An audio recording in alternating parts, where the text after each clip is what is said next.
Conversas de Sucesso. Apresentação: Rogério Mendelski. Bom dia, ouvintes. Estamos começando mais uma Conversa de Sucesso. Aqui no nosso horário, estamos na frequência de 101,3, estamos no site radioguaíba.com.br e a nossa equipe de trabalho hoje, na Central Técnica e na mesa de áudio, Jorge Latino Brum, Luciano Pepão Vargas e Cleiton Lopes. A produção do programa é do Otto Bed, a gerência de jornalismo do Rafael Sequim, direção-geral Claudinei Girotti. Conversa de Sucesso tem o oferecimento de IBS, Arquitetura e Conservação Predial. Construiu ou aumentou o seu imóvel e não tem carta de habitação, não averbou no registro de imóveis, a IBS realiza esse serviço. Faça uma consultoria com a arquiteta Iara pelos telefones 35 16 7701 e pelo WhatsApp 991 7471 7557. Nós vamos falar hoje de azeitonas de oliveiras. O Instituto Brasileiro de Olivicultura, o IBROLIVA, é uma associação que reúne toda a cadeia oleícola do Brasil e foi criado para unir os olivicultores brasileiros e demais atores da cadeia oleícola, com a finalidade de promover o desenvolvimento, o fortalecimento e a competitividade da olivicultura do Brasil. Conosco, o presidente do IBROLIVA, o advogado Dr. Flávio Obino Filho. Prazer em recebê-lo aqui, Dr. Flávio. Prazer é todo meu bom dia, Rogério, e aqueles que nos acompanham nas diversas plataformas aí da Rádio Guaíba. Olha, foi uma alegria. A começar, deixa eu fazer uma homenagem para o seu pai. Gostava muito dele, eu ia aqui no banco falar com ele, sempre me recebeu muito bem, gostava muito dele, viu? Tinha um apreço muito grande por ele. Não, mas ele tá aí com 90 anos, né? Com a cabeça maravilhosa. Pois é, né? isso, ele tá a pleno vapor, administrando os negócios dele diretamente, né? Tem algumas restrições aí por problema renal, faz lá uma diálise 3 vezes por semana, fica preso nos aparelhos, mas a cabeça perfeita, né? Tá muito bem. Essa questão da idade, né, Rogério? Eu convivo aí com o Zildo Demarque, né? Mais de 100 anos, Zildo, né? Há 1000 pelo Brasil, querido. A gente vê o Vitório Gueno, o Anton Kalbiderman, todos já passando dos 100 ativos, isso é muito bonito. Eu acho que todos eles devem consumir azeite para estar passado dos 100. Uma coisa, azeite, né? Azeite de verdade. Aí é que tá. Podemos começar por aí. Vamos começar por aí. O azeite gaúcho, e basicamente do brasileiro, mas nós estamos aqui o quê? Em torno de 80% da produção? 70% da produção nacional é do Rio Grande do Sul. Hoje nós temos produtores no Rio Grande do Sul, Santa Catarina, Paraná, São Paulo, Minas Gerais, Espírito Santo, Rio de Janeiro e Bahia. Mas 70% aqui, 20%, um pouco mais na Mantiqueira, pegando o norte de São Paulo, sul de Minas e outros menores polos nesses outros estados. Devemos ter hoje, Rogério, em torno aí de uns 700 produtores espalhados pelo Brasil. Aqui nós estamos na casa dos 400, né? Em termos de área, nós temos 70%, mas temos um número menor de produtores, porque na Mantiqueira são propriedades menores, mas nós temos aí também uma capilaridade muito grande em municípios. Só aqui no Rio Grande do Sul temos mais de 120 municípios produção de oliveiras e produzindo, e estão produzindo. Produzindo já azeite, né? Nós estamos fazendo um novo censo esse ano, até para ver quantas marcas nós já temos e quantos produtores, está em torno de 400. Os lagares, que são as indústrias que transformam a azeitona no azeite de oliva, nós temos aqui no Rio Grande do Sul 31. Já tem 31 lagares? 31 lagares no Rio Grande do Sul.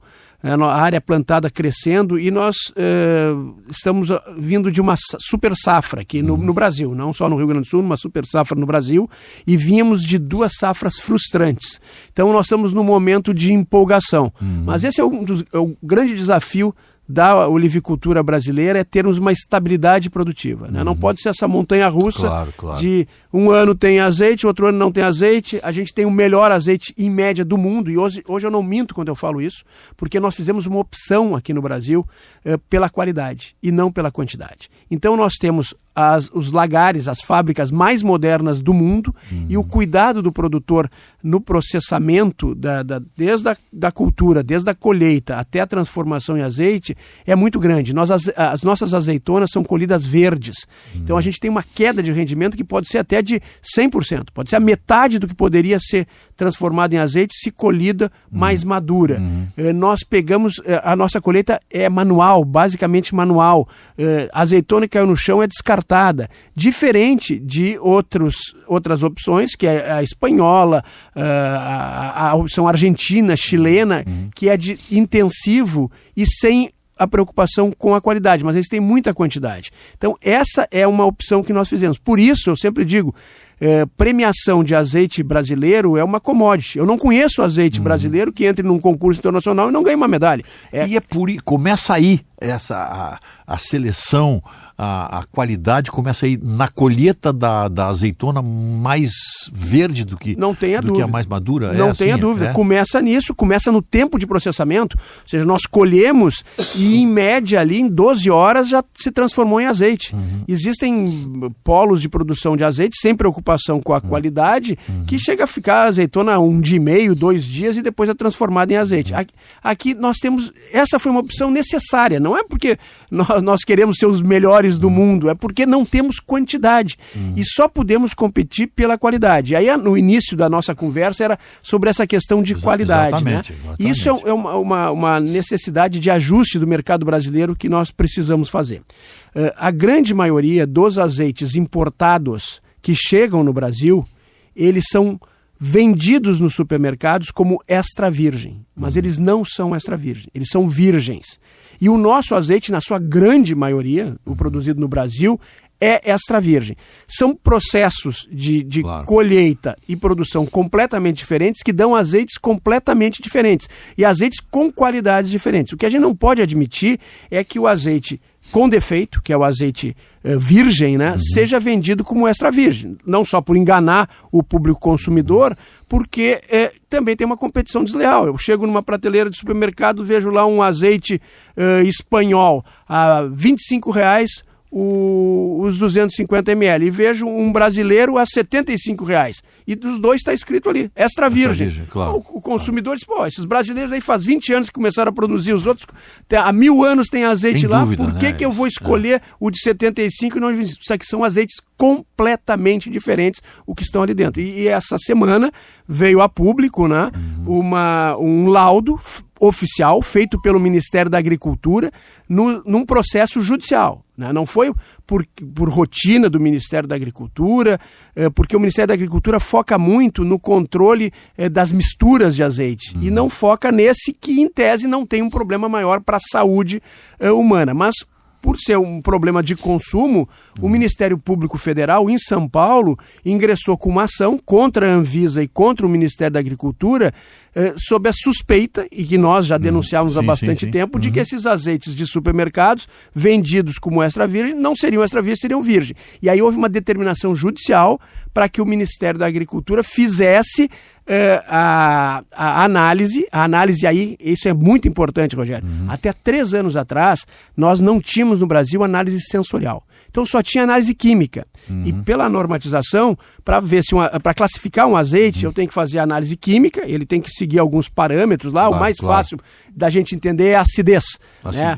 A acidez. A acidez, se for superior a 0,8%, ele não é extra virgem. Não é extra virgem. Os nossos azeites brasileiros têm em média 0,1, 0,15 no máximo aí de acidez. Isso tem que constar no rótulo. Não é obrigatório. Não é obrigatório. E tem uma questão importante. A acidez, do ponto de vista sensorial, gustativo, a gente não sente diferença. Se eu tiver um azeite com 0,1 e um azeite com 0,8, não vai ter diferença quanto à acidez. A acidez, a gente pensa na acidez do vinho, mas a acidez é só uma régua de qualidade. Quanto mais baixa a acidez, provavelmente de mais qualidade é o azeite. Mas além dessa questão físico-química, que quimicamente pode ser manipulado, nós temos a análise sensorial. E o Brasil só começou a fazer análise sensorial há 3 anos. Porque 3 anos? Teve um treinamento de 6 anos das pessoas que fazem essa análise. Análise sensorial. Sensorial. Né? Prova o azeite e aí vê... Porque o azeite extra virgem não pode ter defeito. Se ele tiver um ranço, um traço de ranço, um traço de borra, um traço de avinagrado, um traço de metálico, ele é desclassificado. Ele é desclassificado. Ele também tem a questão que a gente fala sobre uma característica do nosso azeite também, que é o frutado. Né? O azeite antigo, o azeite velho, vai perdendo o frutado. Né? Então, essa análise sensorial não era feita. Então, os azeites entravam... Quando o Ministério começou a fazer, 90% dos azeites foram desclassificados. Então, 90% do azeite que vinha como extra virgem para o Brasil não era extra virgem. Não era extra virgem. E melhorou bastante a partir dessa fiscalização, mas continua acontecendo. E aí, nesse caso agora, a Justiça determinou que as marcas mais consumidas no Brasil fossem testadas. Então mandou testar o Andorinha, mandou testar o Borges, mandou testar o Carrefour, mandou testar o Galo, o Filippo Berio, e nenhum deles passou no teste. Todos foram desclassificados, são extra virgem só no rótulo e dentro são virgem. E tiveram 2 azeites que não chegaram a ser comercializados, mas que foram fiscalizados, Costa d'Oro e não sei o que de Camões, um português e um italiano, que foram considerados lampantes. O que é lampante? Lampante é de lampião, só serve para acender lampião. É impróprio para consumo. Mas que coisa, e estava sendo vendido como extra virgem. Extra virgem. Então essa é uma luta nossa para que a comunidade, os consumidores entendam, né, a diferença entre os azeites, né? Entre um extra virgem e o virgem. O lampante não pode nem estar na prateleira, né? Mas nós sofremos isso, porque o pessoal diz, eu quero consumir o azeite brasileiro, quero consumir o azeite gaúcho, mas não encontro no supermercado. É verdade, e quando encontro ele é muito caro. Realmente. É que o supermercado é preço. Claro, vamos entender que é preço. Claro, né? E aí a gente tem que entender também que a população... E o nosso azeite, que é um azeite super premium, um azeite brasileiro, ele não é para todo da população. E não vai competir, no preço não tem como competir. Não vai competir, ele só compete na qualidade. Então quem quer qualidade vai pagar mais. Claro. Né? Eu nunca vou ter um preço de um azeite virgem. O que a gente quer é que na gôndola apareça virgem e extra virgem. Nós sabemos que o nosso extra virgem vai rodar muito pouco. Nós não temos capacidade produtiva para mais do que 2% do azeite consumido no Brasil. Então, continuaremos... 2%? Exatamente. Com todo esse crescimento da indústria nacional. E, Rogério, o Brasil é o segundo maior importador de azeite do mundo. Só perde para os Estados Unidos. E o nosso consumo per capita é baixíssimo. São 400 ml por ano de azeite consumido pelo brasileiro. 400, menos de meio litro? Menos de meio litro por ano. Se nós pegarmos aí países como a Itália, 8 litros. Na Grécia chega a mais de 20 litros. Acho que até aqui do lado, a Argentina e o Chile consomem mais ou não? Eu não tenho... No Uruguai, talvez um pouco mais, mas nós temos um potencial enorme aí para crescer, não só do azeite extra virgem de muita qualidade, como desse azeite virgem também. Só a gente precisa ter essa regulação correta. E é importante, tá falando de extra virgem e tal, vamos entender quais são as diferenças. Primeira coisa que eu digo é que quando eu comparo um virgem, né, um azeite de oliva, com um óleo refinado, um óleo de soja, um óleo de girassol, de canola, né? Com um azeite virgem, ou seja, não é um azeite mesmo com defeitos, ele vai ser muito melhor do que o outro. Porque ele vai ser um suco, o azeite é um suco da fruta, e o outro vai ser processado, com processos químicos que tiram o odor, desodorizam, que branqueiam, então tem toda uma interferência química no óleo. O azeite virgem, mesmo não sendo extra virgem, ele tem vantagens do ponto de vista cardiovascular. Ele diminui o colesterol ruim e aumenta o colesterol bom, enquanto o outro lá é só uma gordura saturada, sem ácidos oleicos, que faz mal à saúde. Então sempre vai se optar por um azeite virgem em relação a um óleo refinado. E vai ter preço diferente. O óleo refinado deve ser, uma garrafa de 250 ml deve ser R$8.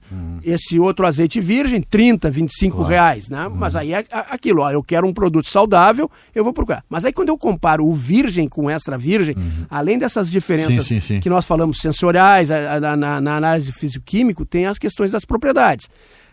Na questão cardiovascular, os dois funcionam bem, mas depois nós temos outras questões. Tem, além do sabor, né? Eu não vou estragar uma comida com um azeite que eu, pelo menos, com ranço, claro. com borra. Mas no caso especificamente do extra virgem, nós temos hoje estudos, né, que em função dos bioativos que estão dentro do azeite extra virgem e que não estão no virgem, em função da riqueza que a gente tem em polifenóis e em antioxidantes, né, o extra virgem tem um reflexo no trato cerebral. Hoje temos estudos de que Parkinson e Alzheimer são retardados se tiver uma dieta baseada no azeite extra virgem e não no virgem. O virgem não vai adiantar nada. Importante esse detalhe, o detalhe do extra virgem. E já que nós estamos falando em questão de... É mito tomar uma colherzinha de azeite de manhã faz bem? Extra virgem. O shot do azeite extra virgem. Alguns nutricionistas fazem isso. Faz bem. Mas eu não preciso tomar ele de uma vez só. Eu posso distribuir aquilo nas minhas refeições. A refeição, né? Então, mas ajuda. Né? Não vai ser contrário, mas não tem o porquê de ser em uma única vez. É só se eu não tiver condições realmente durante o dia. Não, mas uma colherzinha. Rogério, estou aqui com a minha mochila, eu tenho sempre o meu azeite na minha mochila, porque eu estou aqui no centro, como nós estamos no centro de Porto Alegre, eu vou num buffet e o restaurante oferece um azeite que, na melhor das hipóteses, é virgem. Eu levo o meu extra virgem e uso no restaurante o meu azeite. E um dos outros... Não precisa pagar rolha. Não, ainda não precisamos pagar rolha, né? Não, é porque esse é um ponto bom, da rolha e do vinho. O vinho, nos restaurantes, o proprietário ganha com vinho. Claro. No azeite é custo para ele. Claro. E sendo custo, ele faz opção pelo mais barato, que não é o de maior qualidade. Sem dúvida. Tem alguns restaurantes que hoje já adotam azeites extra virgem, azeites brasileiros, azeites gaúchos, mas eu levo sempre o meu. E uma outra diferença é da saciabilidade.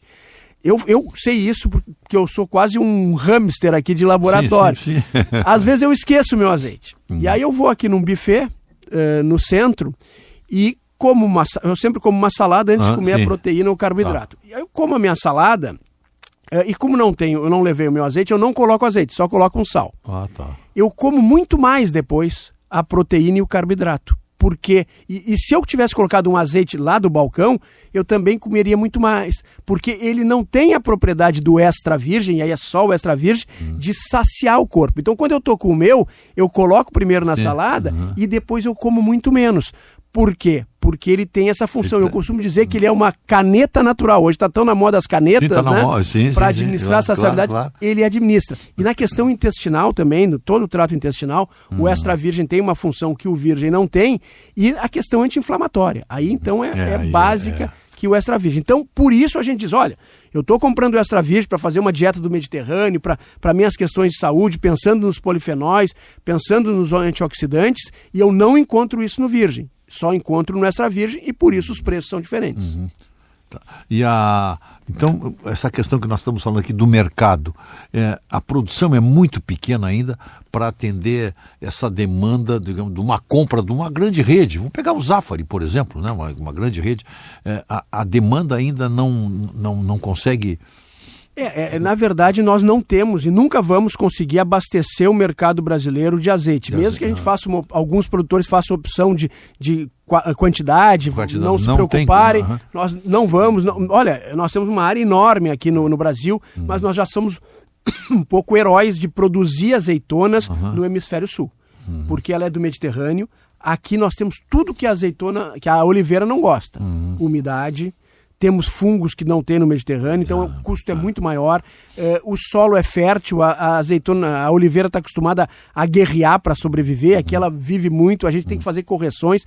Não só aqui no Uruguai, na África do Sul e na Austrália, que são os novos mundos do azeite, que produzem azeites maravilhosos, mas com muita dificuldade para produzir. Então nós nunca vamos, mesmo quadruplicando, aumentando em 20 vezes que seja a área, nós não temos... Não vamos atingir a produção necessária para o Brasil como consumidor, porque nós achamos que hoje é uma questão cultural. Nós temos só 400 ml de azeite no Brasil, por questão econômica, claro, né? Mas também por questão cultural.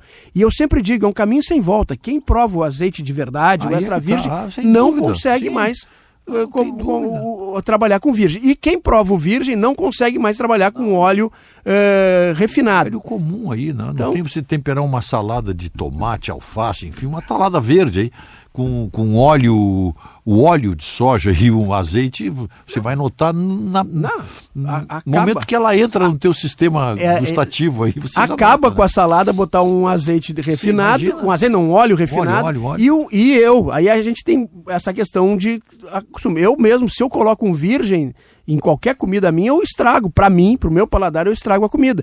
Porque a gente tem muito essa associação, né, da salada com azeite. Né? Claro. E no mundo europeu, no mundo mediterrâneo, e aqueles que apreciam e consomem o azeite, a gente finaliza tudo com azeite. Claro, tudo com azeite. Claro. Eu, por exemplo, faço um assado de cordeiro, faço um vazio. Sim. Quando eu sirvo na mesa, eu finalizo com azeite. Tem alguns azeites, por exemplo, um coratina, que é um azeite mais amargo, ele combina. Uma moranga, eu vou finalizar sempre com azeite. Um caldo, um feijão, né? Um doce, uma sobremesa, uma mousse de chocolate, combina com azeite maravilhosamente. Olha aí. Eu não sabia. Quem não conhece, nunca provou o azeite numa sobremesa, eu acho que a sobremesa inicial é pegar uma colher, botar meia colherada de um doce de leite. Doce de leite, né? Uma doce de leite de verdade. Tem uns doces de leite que também não são de verdade, que brigam com azeite. Mas vamos pegar aqui um bom azeite gaúcho, ou um doce de leite gaúcho, ou um doce de leite do Uruguai, né? E bota a metade da colher com o doce de leite, a outra metade com o azeite. Esse teste. Coloca tudo dentro da boca, né? A primeira sensação que a gente vai ter é a da ponta do doce. Em seguida vai chegar o frutado do azeite. Olha aí. Aí quando eu engolir isso, vai vir um amargor do azeite, né? E depois disso, o doce misturado com azeite vai turbinar a picância. Eu vou tossir, porque eu vou sentir uma picância como se estivesse comendo uma pimenta. Então eu tenho o doce, tenho o amargo, tenho o picante, tenho o frutado em uma colherada. Então, eu vou experimentar isso. Eu tenho um doce, um Conaprole lá em casa, que é muito bom, e tenho ali da Estância das Oliveiras, tem aquele potezinho de louça bonito, né? Rogério, com certeza tu vai... Eu quero experimentar isso, vou fazer. Tu está usando 2 produtos de primeira linha, pois né? E vai ter uma sobremesa espetacular. Eu quero experimentar então, isso a gente não... E quando a gente compara com vinho, né? O vinho eu pago, vamos lá, R$150 por uma garrafa de vinho. E eu acabo com ela, né? Naquele momento, eu abro e consumo. O azeite, eu vou pagar metade e eu vou usar ele por um bom período, mas esse é um outro ponto. A gente tinha o costume aqui, eu sou dessa época, talvez tu lembre, chegavam aqui em Porto Alegre, nos empórios, e a gente achava o máximo, né? Um azeite galo de latinha vermelha. Galo de latinha, vermelha. Claro. E chegava um francês também, acho que era Puget o nome, eu não me lembro bem, que também eram umas latinhas bonitas. E a gente achava aquilo maravilhoso. E eu me lembro que na minha família a gente abria o azeite no Natal e a gente guardava para Páscoa. Olha só. Ele já era um azeite que era uma porcaria. Aqueles azeites hoje, acho que nem virgem eles eram, né? Mas a gente tinha a ignorância nossa. Claro, não conhecíamos. E depois de abrir o azeite, ele perde as qualidades muito rapidamente. Claro, ele tem uma vida útil, né? O azeite. Assim, então, o azeite, olha, depois de aberto, 1 mês no máximo, assim, porque ele já vai, a cada dia ele vai piorando. Então, e também a questão do frescor. Quando a gente fala dos azeites importados, existem algumas situações que eu até acredito que o azeite saia da Europa extra virgem. Deve ser exceção, porque os distribuidores, os engarrafadores, eles compram o que é mais barato lá o que eles não estão usando na Europa, que é azeite velho, que está lá num tanque. Isso é um outro problema. O azeite importado, a gente está ali, data em que ele foi envasado, mas não tem a data que ele foi produzido. E o azeite, na melhor das hipóteses, ele dura 2 anos. Tem algumas variedades que vão mais longe, outras vão menos, né? Então a gente não sabe. O máximo é 2 anos, né? Se nós pegarmos aí, em média 2 anos, depois de 2 anos de produzido, não de invasado, de produzido, ele já não é o mesmo azeite. Tem algumas variedades, eu falei da coratina, a coratina é muito estável, ela vai mais longe.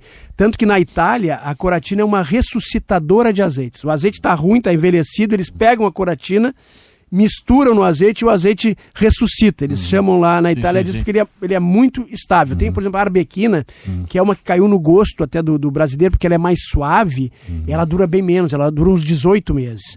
Então o azeite, diferente do vinho, que envelhece, o azeite estraga. Então e essa é uma grande vantagem que nós temos em relação ao importado. Nós colhemos até abril, em abril o consumidor já tem acesso ao nosso azeite. Lá, vamos imaginar que seja um azeite da mesma qualidade. Ele vai ser comprado na Europa, eu vou ter que botar ele num container ou num navio-tanque. Claro. Já vou comprar um azeite que não é da primeira qualidade, mas vamos lá que ele veja. E ele vai atravessar o Atlântico tomando sol. Tem que mudar o sabor, não tem como. Na linha do Equador, a temperatura vai a mais de 60 graus. Olha só. Não tem como resistir. E não pelo preço, os containers não são refrigerados, não tem manta. E chegam aqui, essa distribuição que é feita pelo interior do Brasil, ou mesmo nos depósitos dos supermercados, a gente sabe que não tem o cuidado que nós temos aqui, e essa é a grande vantagem. O cara compra por um site aí, um azeite brasileiro, o produtor tem ele estocado em boas condições e faz chegar em 2 dias, um dia ou na hora para o consumidor. Então é um produto fresco, frutado, novo e que não sofre isso. Por isso que não tem como concorrer em termos de qualidade, principalmente no Brasil, o azeite importado e o azeite nacional. Nós estamos conversando com o presidente do Instituto Brasileiro de Olivicultura, o advogado Flávio Obino Filho. Doutor Flávio, nós estamos chegando ao final, mas eu gostaria que alguma coisa que nós não conversamos, o senhor nos dê um recado aí do nosso azeite, que está nos orgulhando muito, o azeite brasileiro. O azeite brasileiro, né, então, como eu digo... Premiadíssimo, né? Ele é... Essa barreira da qualidade nós ultrapassamos, né? Em qualquer concurso internacional a gente ganha. Se nós pegarmos o Mário Solino, o Flosole, que são os concursos, estão lá os azeites brasileiros, estão lá os azeites gaúchos. Essa é a grande vantagem de poder consumir imediatamente, e o que a gente está pleiteando aqui é que se tenha mais oportunidades de fazer com que a população tenha acesso e que não tenha essa concorrência. Rogério, a gente faz alguns trabalhos aí onde a gente coloca o azeite ruim e o azeite bom e pergunta qual é o bom e qual é o ruim. 75% da população que está acostumada com o azeite ruim, ela diz, não, esse é o bom. É ao contrário. Porque que o nosso cérebro fica com essa memória. Essa memória. Claro, esses dias numa feira lá, eu estava falando com uma senhora, ela disse, esses azeites têm tudo o mesmo gosto, aí amargo, picante. Bom, são qualidades. Mas eu não sinto em nenhum gosto de azeitona. Eu disse, não, em todos a senhora está sentindo gosto de azeitona. Porque o gosto de azeitona que a senhora refere deve ser da azeitona em conserva que a senhora come. Se a senhora achar esse gosto num azeite, pode ter certeza que ele está estragado. Porque essa é uma característica do azeite estragado, a oxidação. Né? Mas a gente não, é uma questão cultural. Nós estamos fazendo aí um trabalho, Rogério, cultural, né? De divulgação. Nós vamos provavelmente iniciar uma campanha de consumo do azeite nacional aqui e mostrando as diferenças do nosso azeite do azeite importado. O trabalho feito pelo Ibroliva também é de muita pesquisa. Nós estamos investindo em pesquisa, porque não adianta ter o melhor azeite do mundo, né? E não dizer. E não ter o azeite para vender e não dizer que temos. Então nós temos que, na pesquisa, resolver esse problema da instabilidade produtiva. Nós temos que ter essa estabilidade. E aqui esse ano vai ser um ano muito complicado, com as previsões aí de chuva. Já tivemos muita chuva. Então, esse é um desafio e nós estamos pesquisando muito, com a ajuda inclusive de financiamento do CAF, do Banco Latino-Americano de Desenvolvimento para a América Latina, com a ajuda do Conselho Oleícola Internacional, para que tenhamos então vencido também esse desafio. E acho que temos um horizonte aí de muito bom projeção de qualidade, de reconhecimento, uma indústria verdadeira da produção do azeite. Muito bom. Nós ouvimos o advogado Flávio Obino Filho, presidente do Instituto Brasileiro de Olivicultura, Ibroliva. Doutor Flávio, muito obrigado pela sua presença aqui. Acho que os nossos ouvintes gostaram, estão cada vez ficando mais interessados no nosso azeite. Você ouviu Conversa de Sucesso, o oferecimento de IBS Arquitetura e Conservação Predial, telefone 3516-7701 e 991 747157. Final de programa, temos um novo encontro segunda-feira às 5h30 com o programa Agora. Você ouviu Conversas de Sucesso.